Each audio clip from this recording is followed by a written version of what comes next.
कुछ देशों में लेफ्ट साइड और कुछ देशों में राइट साइड क्यों चला जाता है? पीसी और लैपटॉप के कीबोर्ड में लगे अल्फाबेट आगे पीछे क्यों होते हैं? और सिक्कों में ये लाइनें किस लिए बनी होती हैं? जानने के लिए वीडियो के अंत तक हमारे साथ बने रहिए।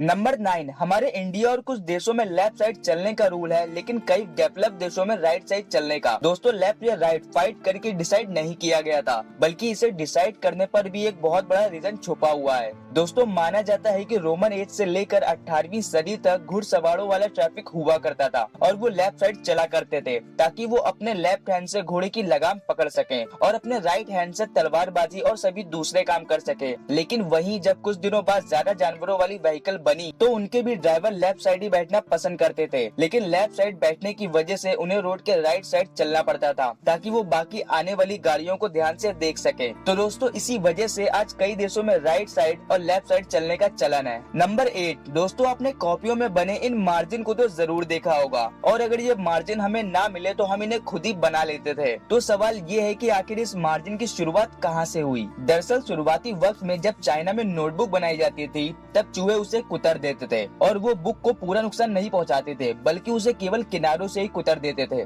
तो इसलिए चाइनीज लोगों ने उस नोटबुक में मार्जिन बनाना शुरू कर दिया ताकि लोग मार्जिन के बाद लिखना शुरू करें, जिससे अगर चूहे उन्हें कुतरे तो भी काम की चीज बच जाए।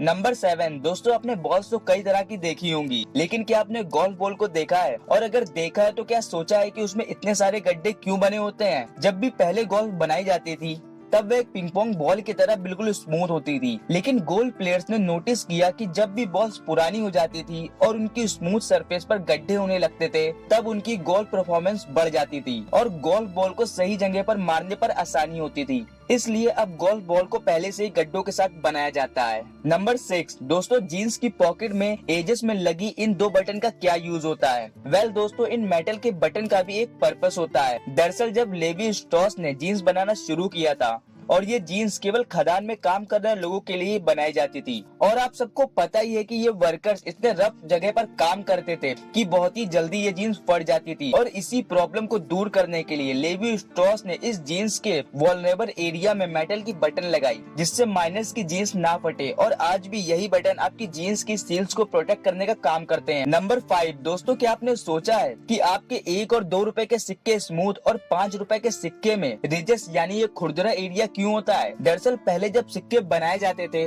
तो वो सिल्वर और गोल्ड के बने होते थे और चोर उचक्के उसमें से थोड़ा सा मेटल काट के चुरा लेते थे, जिसे वो अच्छे दामों में आगे बेच देते थे, और इसलिए कॉइन मैन्युफैक्चरर गवर्नमेंट के ऑर्डर पर सिक्कों के एजेस पर ये लाइनें बनाने लगे, जिससे अगर उस सिक्के से कोई छेड़छाड़ की जाए तो गवर्नमेंट को पता चल जाए।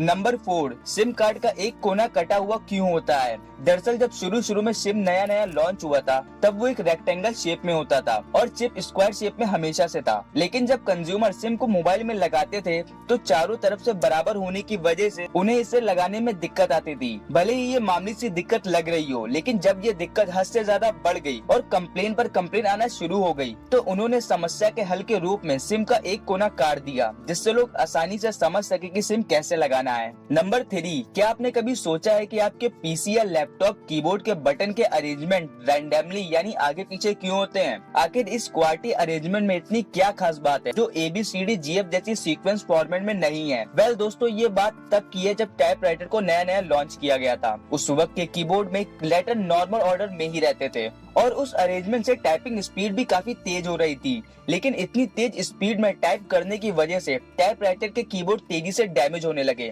और इसलिए बाद में टाइपराइटर बनाने वालों ने अल्फाबेट को इस रैंडमली ऑर्डर में अरेंज कर दिया, जिससे कि लोगों की टाइपिंग स्पीड कम हो जाए और उनके टाइपराइटर बच जाएं। नंबर 2, आपने मार्केट में फ्रूट खरीदते समय उन फ्रूट में लगे इन स्टिकर को तो जरूर देखा होगा, और ये स्टिकर इनके ओनर यानी उन्हें उगाने वाले फार्मर्स इन पर चिपकाते हैं।